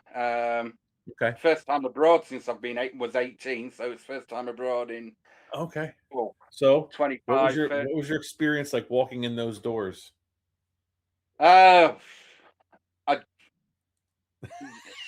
Speechless. overwhelming. Speechless. Yeah. I mean, I went on the Friday afternoon, the Saturday, and the Sunday, Mm-hmm. and I still got lost by the Sunday afternoon. I didn't know where I was walking. I was just, I found a really nice Dominic Hasek card on the first day, and I spent 2 days then trying to find that same table. couldn't, Ah. couldn't find it. No matter where I went, I could not find that table. All right, I'm going to chalk that up as being answered. You've already answered your biggest regret. One of your big hobby regrets is forgetting where the hell that card was. Oh, It's been asked and answered. Thank you very much, Your Honor. So, but yeah, it was a great. I it, encourage everybody, if you're a hockey card collector, to somehow, some way, try to make your way to that show. Just you owe it to yourself to try to get to that show once at least to see it. 100% agree. Yeah. I came over on my own from England, Hmm. um, and you're walking into some like you said earlier. The people there are there for the same reason as you. Hmm. They're looking at cards. Not obviously we're looking at hockey cards, but other people are looking at whatever other collectibles are there. But in Maine, everybody's there just to try and find something that you collect, and it's like-minded people that are there doing with you. Um, Hmm. I bumped into a few people. Good guy Eddie from Discord. Um, He's a good guy indeed. Yeah. bumped into him on the Friday. He gave me a lift down to Mint Ink, and then every day after that, at the expo, we kept bumping into each other. What have you got? What have you Hmm. managed to pick up or whatever? And yeah, it's just fantastic. It's take your time. I sort Hmm. of on the Friday and Saturday was just sort of rushing around trying to take in as much as I can and see as much as I can, and then I was sort of the Sunday got my mind thinking is what are you looking for? You know, I've got a day left. What do I want to take home from the what sort of cards do I want to take? Because I was looking for black and white canvas and asking, nobody had them, and I was sort of for, as a set collector, it's probably not the greatest place, Your base cards to finish sets off were Mm, fantastic, but specific inserts of lower end stuff, maybe not the greatest to find them. mm. Um, but then there's a ton of different cards from all price ranges that were taking my eye. Yeah, well, with Uh, those, you need to find if in that area, you need to find those tables where the people have those binders and they mm, just build out the complete set, and then they've got like 4 or 5 of the same card, and it's so then you would see all the canvas there together. There's yeah. good tables there like that. I'm sure you stumbled across a few of them, but sometimes they look deceiving because you're not sure if they have those type of binders or other binders. Yeah. No, And but yeah. I think that's one of the other things you've said there is you need to ask.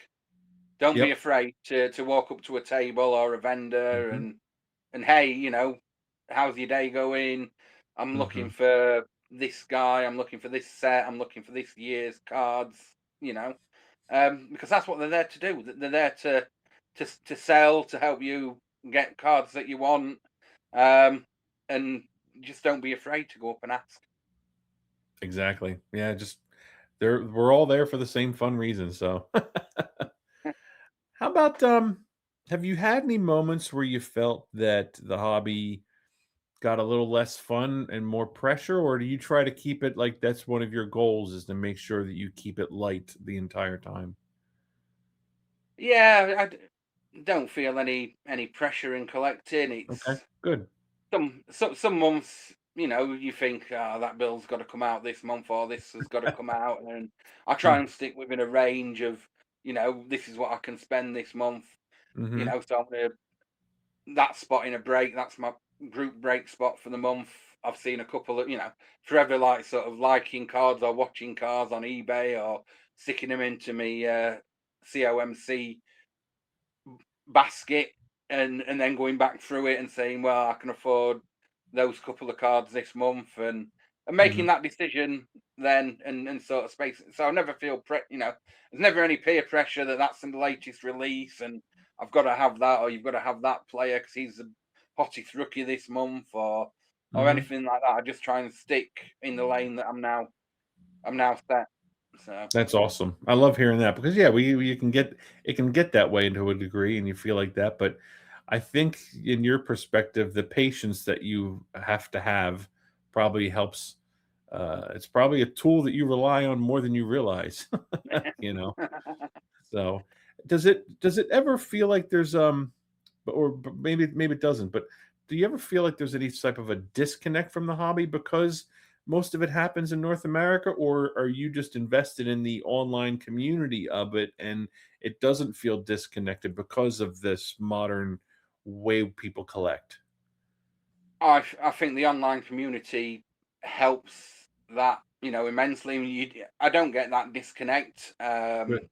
I'm seeing all the new releases. I'm Mm, watching the group bakes. I'm getting involved in the odd one. I'm talking to people on Discord all the time. I've got some Facebook groups. There is one UK one that I use, and other ones that I'll go through. So I'm always talking cards and looking at cards and I've mhm, got that involvement in the hobby daily. mhm, um I suppose the only disconnect is if you want to open that wax and you want that box in front of you and you want to rip a pack and sit there and spend an hour and open a box of a new release. That's the only time you ever feel that disconnect is with that sort of side of the hobby. the physical wax Yeah, the ripping. Yeah, okay. physical, yeah, wax Cool. working. What is the hobby community meant to you beyond just the cards as far as the friendships and has it helped change in your direction? But I imagine it's same as most of us. Is it at the core one of the most important things for you? Yeah, yeah. I mean, sort of daily speaking to people through Discord, in private messages, again, people will send you links to cards. Hey, you collect Kachekov. I've just seen this. Or I know you're doing that binder. Is this something that would go in it? And, you Mhm. get those messages and that daily contact with people, and it's fantastic, and I can't sing the praises of the Discord enough. Um, just to keep involved in the hobby and that day, make time to log on once a day, even if it's for 10, 15 minutes, and start a conversation or show your hockey cards or, you Mm-hmm. know, comment on somebody's hockey cards or if something you see is something you resonate with. Share your latest pickup or whatever, right? Yeah. Or comment on Yeah. somebody else's. Yeah, Yeah. it definitely is a great tool. I agree with you 100% there. So let me ask another perspective question for you because you've seen it and you're embedded in it in your being in the UK. Is there anything that you think that the hockey culture does better than the football culture, or vice versa? That you're like, I wish that hockey would do this versus, or I would just something you've seen done in the football culture because I imagine that's huge, but something that again, Uh, football's not as popular here, but like I said, it's does it carry yeah. the something you wish you would see in this in the sport of hockey in the collecting world?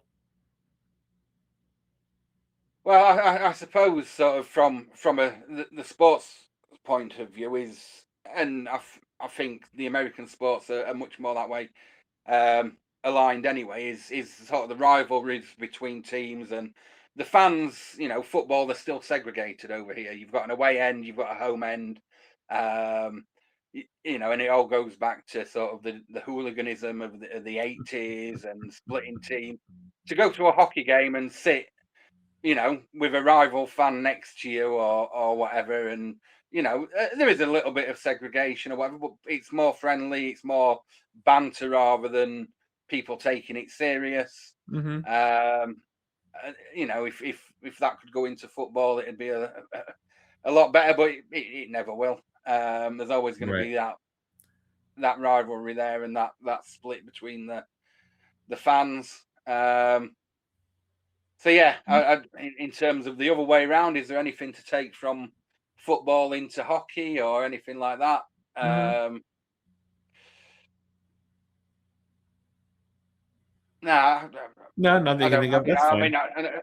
I love What I love football as a game, but Sure. they're two completely different sports. Yeah.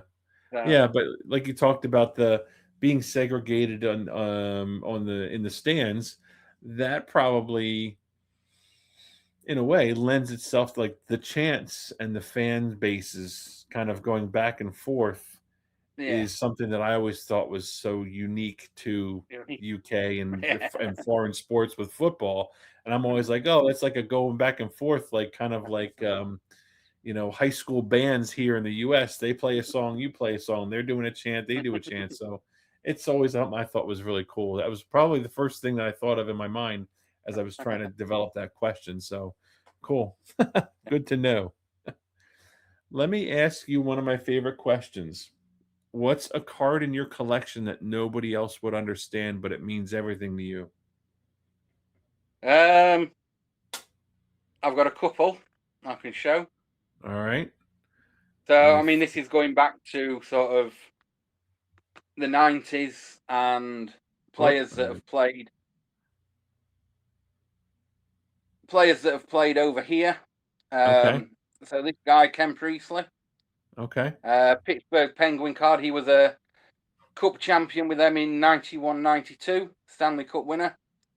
Mm-hmm. Came over to the UK, played for Sheffield for many a season. They called him the Messiah. Mm-hmm. He was one of the first big players to come over.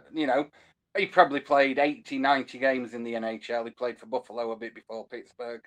Mm-hmm. Obviously, he has not very good, Neil. I didn't have your pen advice back in the 90s, but there is a Barrow signature on there. All right. Very Um, nice. that was signed, obviously, by Ken himself at a game. And the other Very nice. one, and again, it's a guy who played for the Pittsburgh Penguins, uh, probably known as the Save, Frank Di Pietrangelo. Yep. I think that was Yep. Frank the Petrangelo. Yeah. the Penguins 1991 team. Yeah. I think I can't remember who the netminder was out injured in the playoffs, but Was that this guy stepped in. Was that Regget or Barrasso? Yeah, probably one of those. It might have been Yeah, Barrasso, who, yeah. funnily enough, also came over to Sheffield as head coach, Tom Barrasso, for a Oh, season. did he? And yeah, he coached in Sheffield. Um, Nice. but this guy, he didn't play in Sheffield. He played in Manchester, and he was the best netminder I've ever seen in this country. And I used to hate playing Manchester when he played for him because we never won. We never He won. used to save everything. But again, a couple of signed cards that when I was collecting back in the 90s, I'd just find a cheap card in the guy's sent bin before a game and go and get them to sign. So Nice. Cool. Then this is maybe a little bit of a two-part question. So if there's somebody that's not familiar with hockey, from where you're at, and then how would you explain what about hockey connected you strongly to this sport that seemed to cut its way through a culture that's dominated by football? Was it just the pace of the game or the players or something that how would you explain that to someone that doesn't not familiar with it? I think that the main similarity between football and ice hockey is a goal. You've got to get Mhm. something in a net, and you've got to score more than another team to win the game. Mhm. So that part is the entertaining part. The goals. Everybody Yeah. loves the goal in the football. You love a Mhm. goal in ice hockey. But then to walk into that arena and watch a game and the pace of the game and the ferocity of it when players are smashing into each other and Mm. managing to, this on ice skating, doing one thing and then still playing a game, trying to balance and use a stick. I mean, I think I've ice skated twice and fell over twice and give up twice. Um,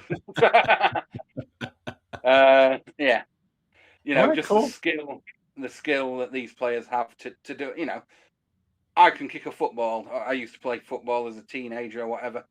Um, I couldn't skate. I couldn't to Mhm. skate and use a stick as well, and still know your surroundings and So make passes and a make little bit of the plays.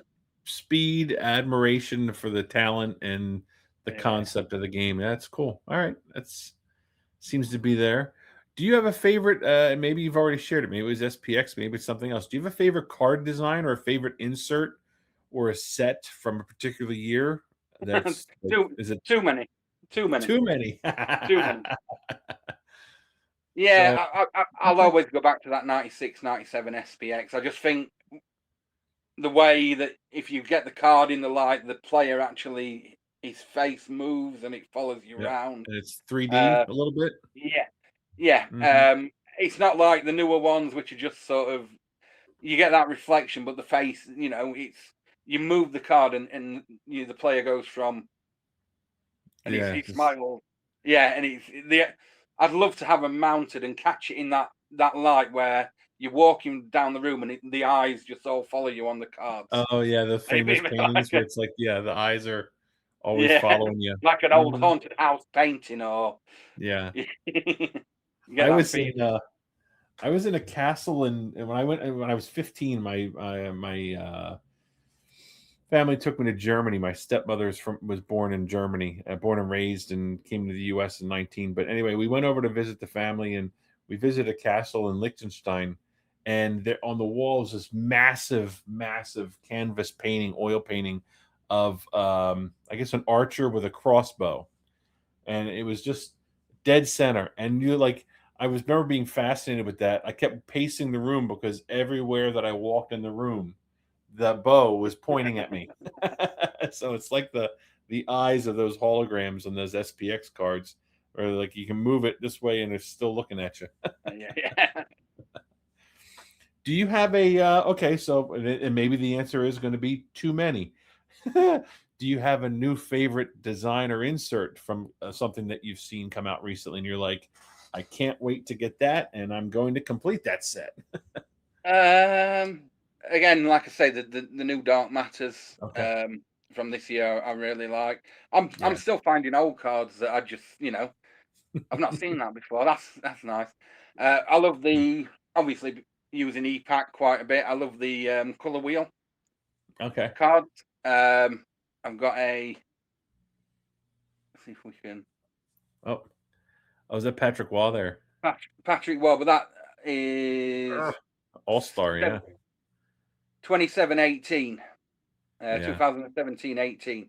And I'm starting to try and pick these up again because the design on those is fantastic.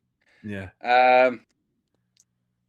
But yeah, I've Cool. not really seen anything else out of the new products yet that's a definite. I'm going all in. There probably will be one. Mm-hmm. But I'm again using my patience this time. I'm going to finish some off before I start a new project. Yeah, definitely need to deploy the patience fact parachute. How about if you could design a hockey card, if there's some sort of a features, layout, whatever, is there some sort of a something that you hold near and dear to your heart where it will you could design a card of anything, what it would look like? Um,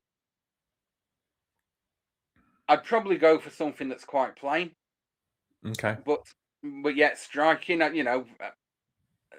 The black and white canvas cards I love because they're so simple. And it'd have to be something with the best photography going on it. Mm-hmm. I wouldn't want something that's I think that would be the key for me is using the best photos that we've got available, Mm-hmm. um, the action shots, the unique photographs, not just like you say, taking them from above the rafters and getting the whole Oilers sign in or something like that, Yeah. but just keeping it you know quite simple, quite not too techy, not what is it the new one from Fleer this year with all the curtains and the Oh, it the looks like flare. a mate. Yeah, Flare. I can't Yeah. remember the name of it, which is just too busy, too a lot going on. So Right, yeah, something and so, plain. going for substance over Yeah, show, yeah, okay, yeah. cool, I like that, I like that. Do you have a favorite hockey movie? Do you watch movies? Do you have a favorite hockey movie? Um, I've not seen a great deal. I mean, Okay, I'd probably say the Ducks films, okay. just watching them and growing up, and I did used to really enjoy those. Mhm. Um, I love the bits in sort of Wayne's World where they're game on and carrying the net onto the street and Yeah. sort of back in the day. One of my friends went and got a hockey net, and we used to get a stick and play out. Find a used car park and just on his feet playing with a stick and a ball or whatever. Yeah. Just reminds me of us doing that when we were back kids. I did Um, the same thing, that's fantastic that you did yeah, that, I love it. Yeah, and it was exactly that. We'd play in the street in front of the house, the net would be against the curb, and then the car. yeah. That was great. How about so let me ask you, so you collect a lot of stuff. If you were to say um right now the players that you enjoy the most in the hobby, give me your top 4. I'm gonna it's like the hobby Mount Rushmore or for your favorite hobby Mount Rushmore. Oh, so obviously Peter Kochekov We can check off, as yeah. my main PC.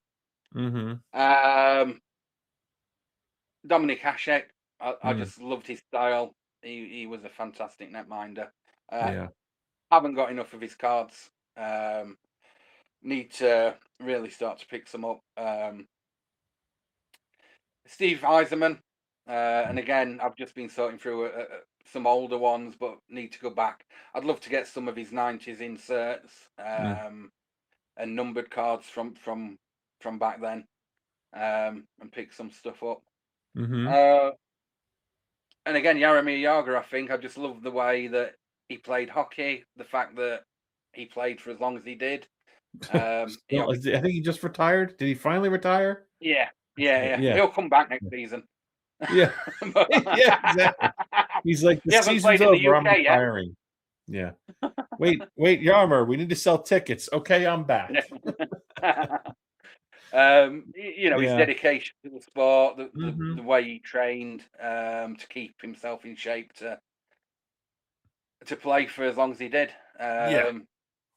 And Yes. again, somebody that I need to pick up some more cards of and go back to that 90s, mid 90s, Yeah. and get some of those inserts and get those into the collection. It's 46, I think it's this year is 46 straight years that a teammate of his has been in the Stanley Cup Finals, which it's Yeah. absurd.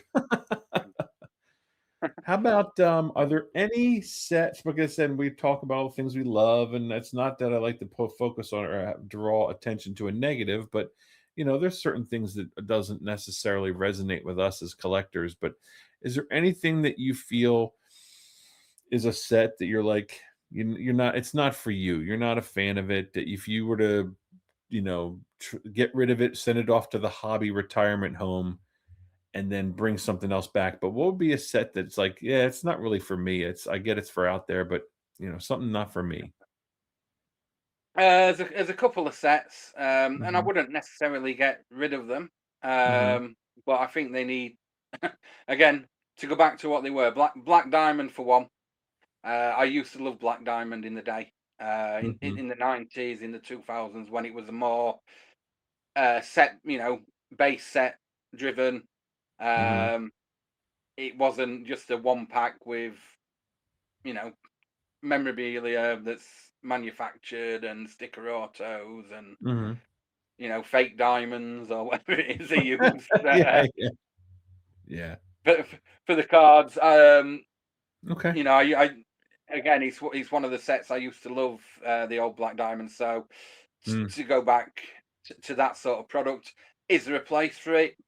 Might not be now with your likes of O-Pee-Chee, Platinum, and those sort of products doing what Black Diamond did back in the day, as such. Offering that yeah.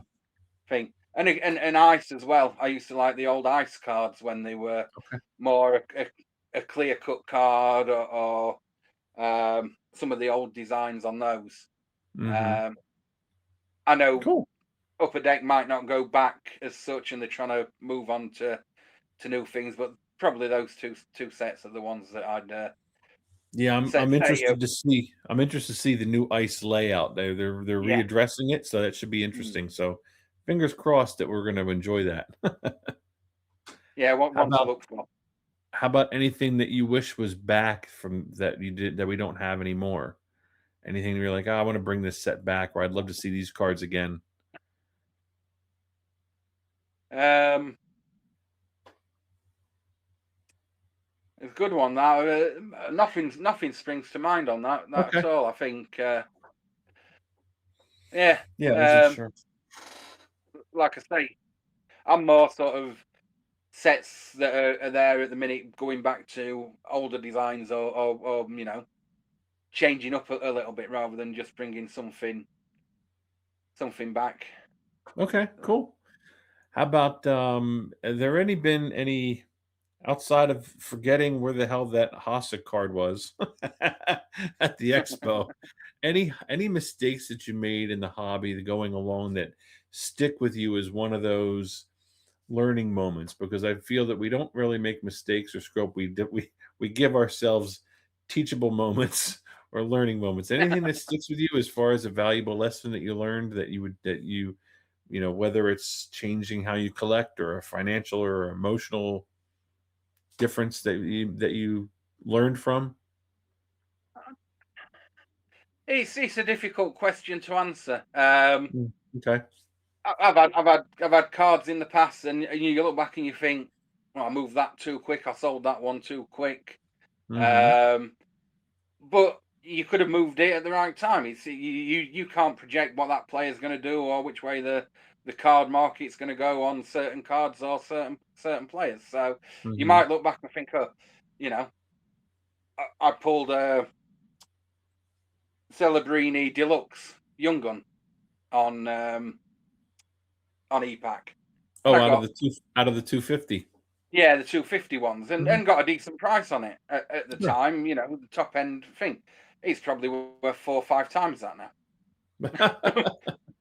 But like you say, he could have had a bad season. He could have had an injury, and it's could have been worth. I sold it for 5 times you know what it's Yeah. worth. It could have gone the other way. So I don't try to look at things like that. I suppose I have moved. Um, the Ultimate Masterpieces set. I think I should have taken more time on that before moving Okay. it. And it, I did really like that set. I had a lot of those cards at the time, but again, you can't dwell on that sort of thing. I'm collecting differently now, Sure. and I'll just progress it that way. So Yeah, that's hey, it's either that or if you didn't move those cards, you would have had to pay somebody to watch you ice skate or something, and how many times you fell down. It'd be like a television skit. things happen for a reason. I always believe things happen for a reason, and Yeah. I could I could still have that set, have none of the cards I have now, and still be trying to find the Evgeny Malkin card that he never signed, or yeah, and still hunting eBay every day for it. Still be looking for something awesome. Yeah. I understand that for sure.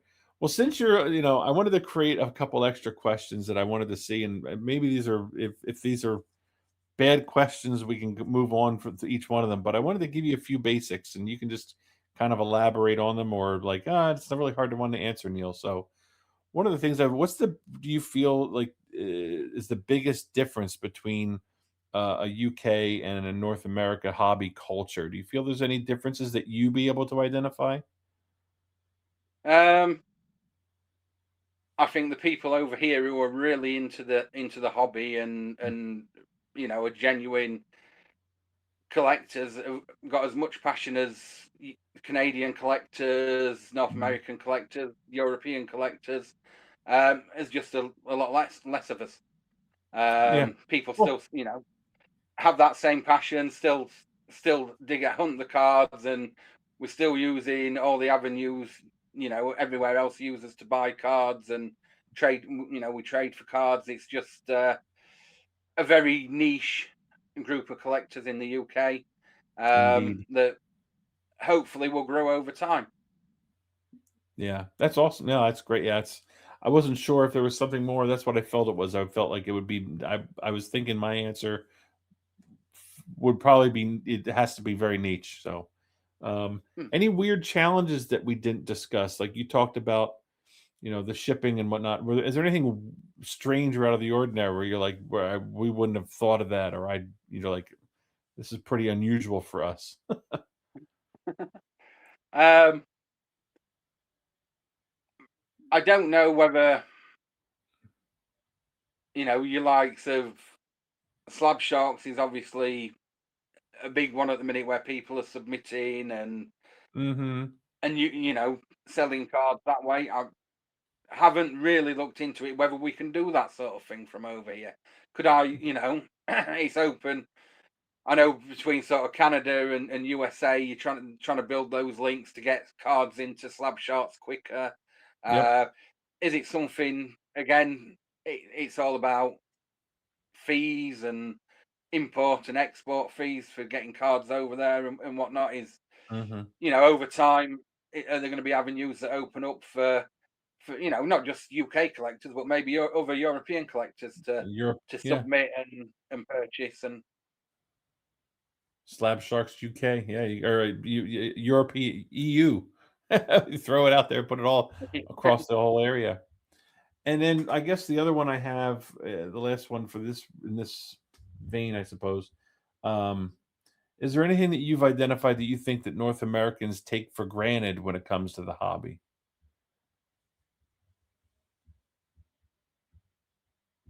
um not really. I mean, No, okay. obviously, I the figured it would advantage be the you've all got same, but over us time. is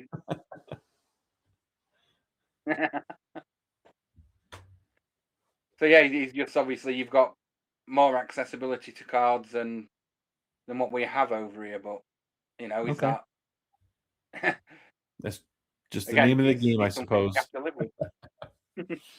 All right. Well, we're getting towards the end, but I have some of those rapid fire questions that I've started adding to the show. Do you think you'd be ready to give some? You don't have to think too much about it. I Yeah, just ask you the question. You just give me the answer that first comes to mind. You think you're ready? Yeah, go for it. All right, here we go. So, what's one card you'll never sell? Um, I think there's seismic gold, Kochakov being Okay, obviously the first card in that cool. collection, and All and right. that here, How about and one card? One card you the regret? other You cards. regret? Oh, sorry. Go ahead. I was just going to say the two in-person autos as well. That obviously I showed Okay. earlier, the ones that I got from the game. Yeah, perfect. How about what's a card you regret getting rid of? I think I know the answer, but go ahead.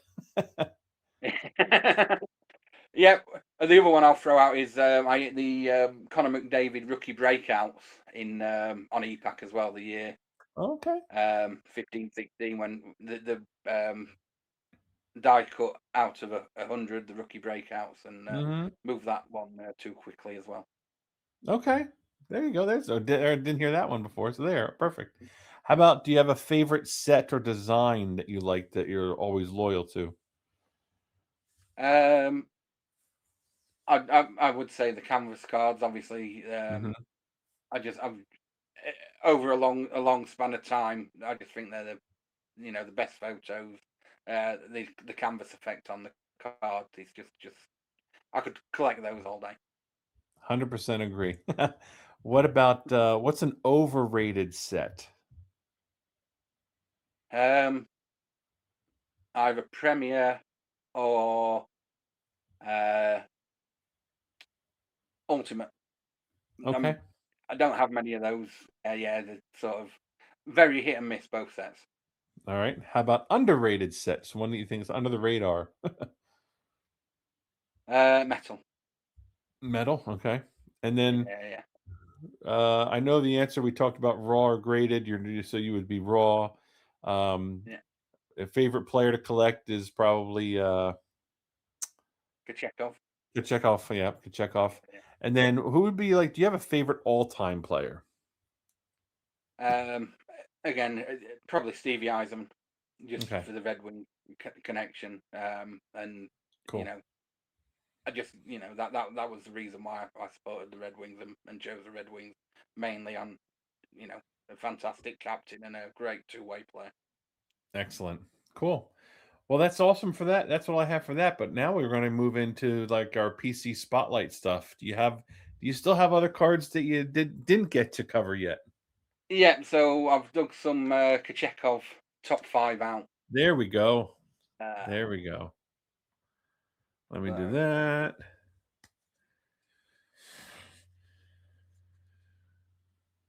that's And the then, oh, there you seismic go. goal. That's Okay. the one that started it all off. That's the one that started it all. Unfortunately, it's the worst year of the seismic goals, so it's the Oh, yeah, seismic pound. the seismic. Ugh. And another one from the O-Pee-Chee plan, which is the E-Pack Color Wheel Auto. There you go. I like that. Look at that. So obviously 5 base autos you need to get to trade Mm-hmm. up to that.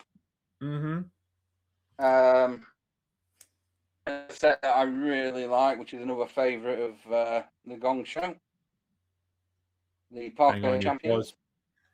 pause. Parker. Oh, there you go. Yep, Parker's Champions Auto. Very nice. The blue Yeah. auto. Um, another one from the same set, which Louis actually gifted this to me. Oh, very Um, nice. I'd been on Oh, the the I'd been on red the auto Discord mini about 2 or 3 weeks, and he yeah, numbered out 5. out of 5. Wow. Um, Okay. yeah, Louis posted it up on the Discord saying, "Does anybody need this?" And You're sent it like over to me. I love metal cards, and that's beautiful. the goose eggs. Oh my gosh. So yeah, Yeah, just the top 5. I love them. I love them. Cool. So yeah. Anything else there, bud? Uh, no, Neil, because I'm hoping you're going to show your cards because Have you got the big one? Well, the one from yesterday on Instagram. Yeah. Yeah, I'll share that. Usually, I don't like to do that stuff because I like to make this more about you guys. But I'll share it with you. I'll share it with you. No, no, we need Um, to see it. We need to see this. we need to see it. He says. So you're talking about this orange checkers, right? Yeah, that's the So one. that's the one. So yeah, there's the orange checkers. It's just one I got recently. Just again, if you follow me, you know I did the one rainbow.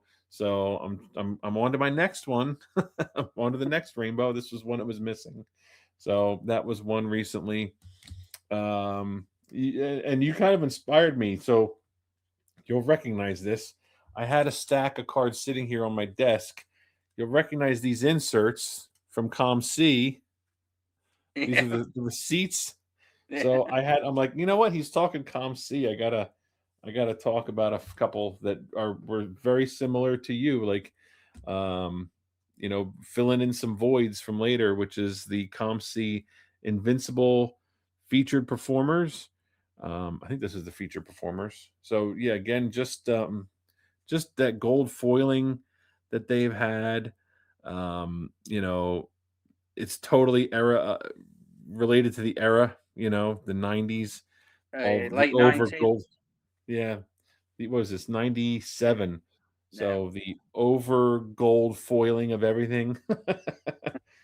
um Again, a little bit this one's the Omega, I believe. Yeah, Pacific Omega. Yeah, maybe. Just stick handle laser cuts, I guess. I don't know. I wasn't collecting back then, but again, they did the foiling. Let me try and get that perspective there. And I felt this is a little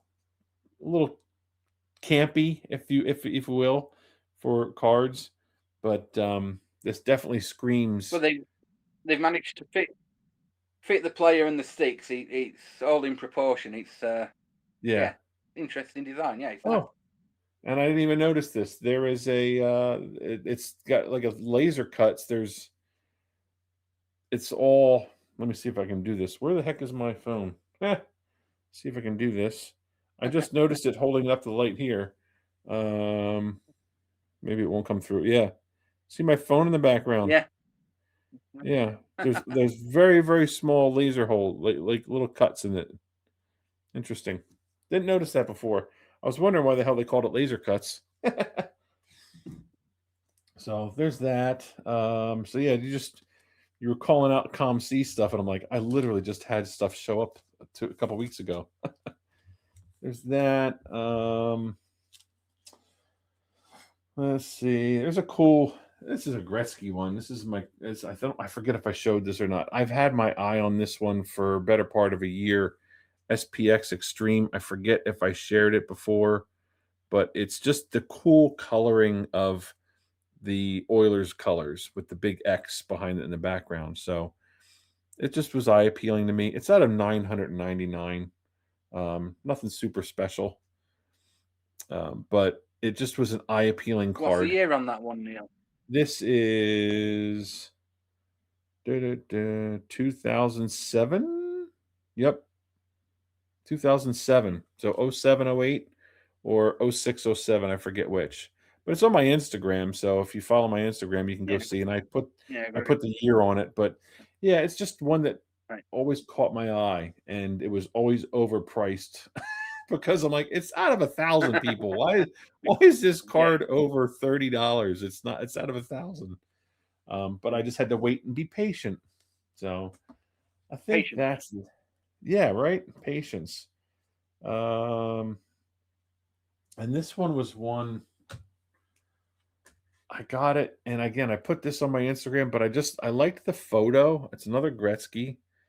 It's a photo card. You don't see them very often.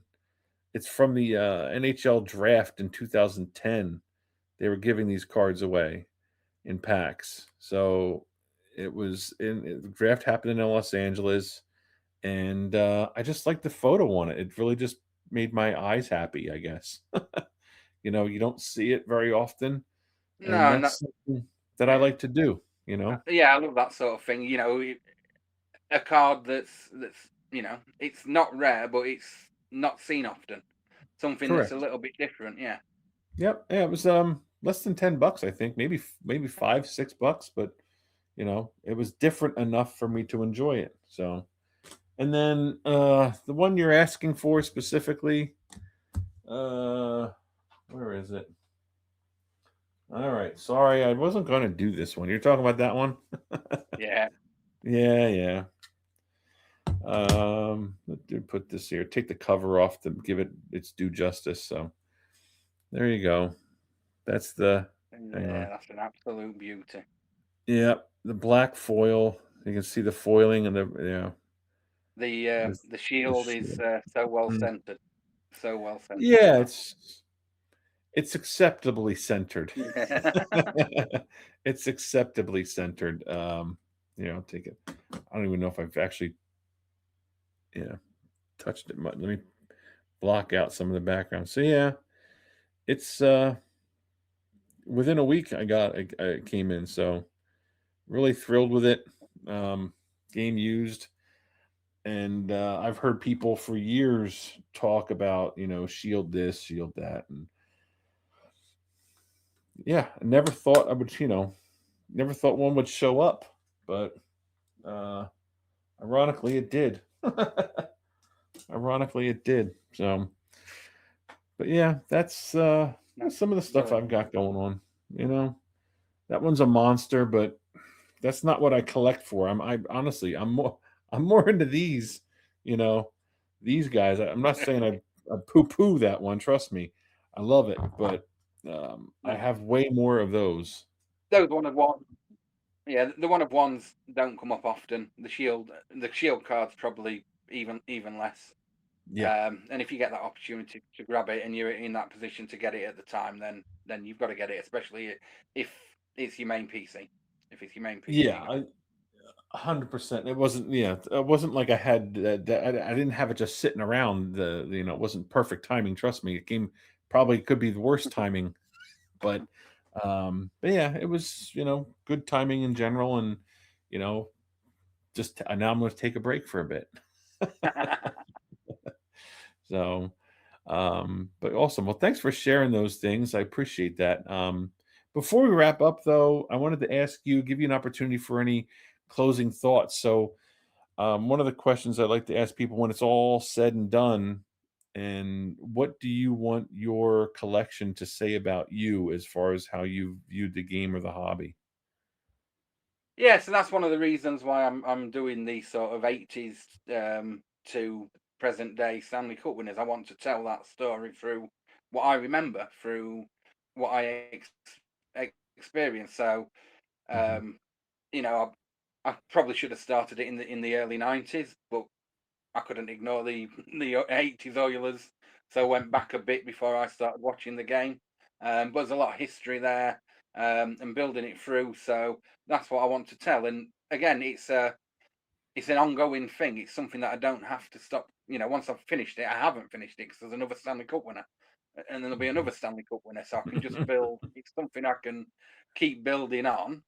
And there's a few years where I look at the teams and I'm thinking there isn't a player in that team that I particularly like or want to collect, or so they've got two two binder pages instead of six binder pages. Yeah, Uh, exactly. so, but I'm trying to, and I've left a page open for things like the Gretzky trade to LA, because I want to tell that in there. Um, Hmm. the McDavid year when he entered. Even though he didn't win a cup on Buffalo, I've left a page for Hasek in Buffalo because Okay. because they were robbed. They were robbed that year against Dallas. Robbed. His foot was in the crease. No. Yep, indeed. And Well, little things like that that just takes it away from just being the Stanley Cup winners. It still tells a bit of a story in mhm. different eras and different players coming in.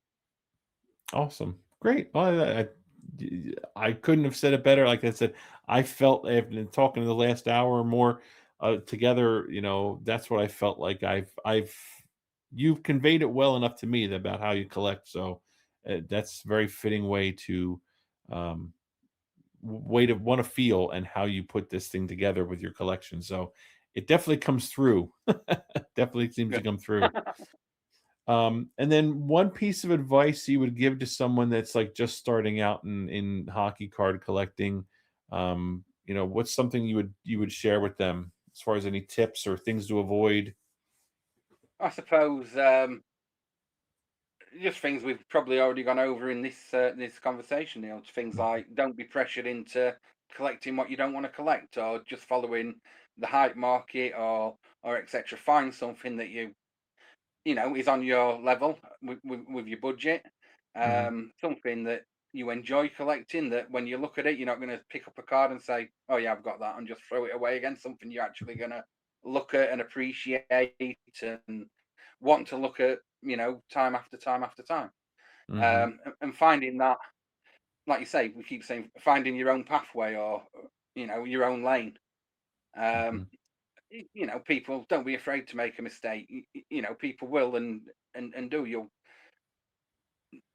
I've jumped on the hype train before and tried to collect to make money, and I'd rather collect to enjoy it and have a collection that I can look back on and get some enjoyment out of.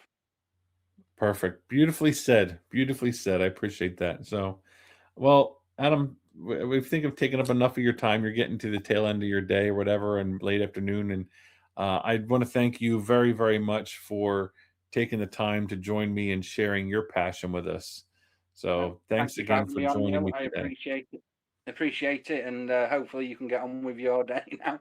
Oh, Uh, I got plenty of day left. So, awesome. Cool. Well, thank you, Adam, for joining me, and thank you everyone for watching or listening. Just remember, you can catch new episodes right here on Discord in the Behind the Bench channel. New episodes drop on Tuesdays, and if you're on Instagram, feel free to follow me at Irish Flyers Collector. You can also follow Adam at SteelAd27. Is that correct? yeah, that's correct. Yeah, At Steel Ad 27. And of course, you can contact us here on Discord. So, again, closing out, Adam, genuinely appreciate you spending time with me and talking about the hobby and sharing your perspective. Remember, everyone, keep collecting with purpose. Until next time, I'm Neil, Irish Flyers Collector. He's Adam, aka Steel Ad, and you've been Behind the Bench.